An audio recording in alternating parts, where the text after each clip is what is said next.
കൗമാരം സ്വാതന്ത്ര്യം ആഗ്രഹിക്കുന്ന ഒരു കാലാണ്. ആ സമയത്ത് പലപ്പോഴും മതത്തിൻ്റെ വിഷയങ്ങൾ പറയുമ്പോൾ ഇതൊരു വല്ലാത്ത പ്രയാസമാണ്, അത് പാടില്ല ഇത് പാടില്ല എന്നൊക്കെ പറയുന്ന ഇസ്ലാം എന്തിനു വേണ്ടിയാണ് ഇങ്ങനെ ചില നിഷിദ്ധങ്ങളെ, ചില ഹറാമുകളെ പഠിപ്പിച്ചിട്ടുള്ളത്? നാം ഒരു ചെടി വെച്ചാൽ, നമ്മുടെ നാട്ടിലെ കോർപ്പറേഷൻ റോഡ് സൈഡിൽ ഒരു ചെടി നട്ടാൽ അതിന് ചുറ്റിലും ഒരു വേലി കെട്ടും. എന്തിനു വേണ്ടിയാ? ആ ചെടിയെ സംരക്ഷിക്കാൻ വേണ്ടിയാണ്.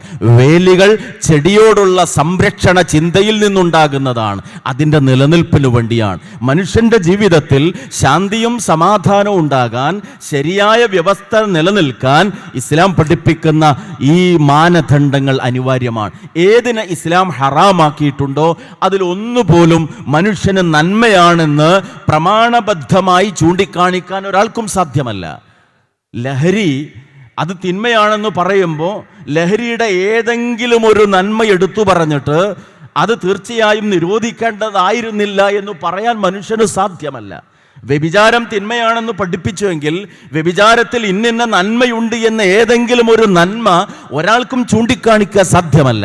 മറിച്ച് ജീവിതത്തിൻ്റെ ശാന്തിയും ജീവിതത്തിൻ്റെ സമാധാനവും ജീവിതത്തിൻ്റെ ധാർമ്മികതയും നിലനിൽക്കാൻ വേണ്ടിയാണ് ഇസ്ലാം ഈ മഹാരിമുകൾ, ഹലാൽ ഹറാമുകളുടെ പരിധികൾ വെച്ചിട്ടുള്ളത് എന്ന് നമുക്ക് കാണാൻ സാധിക്കും.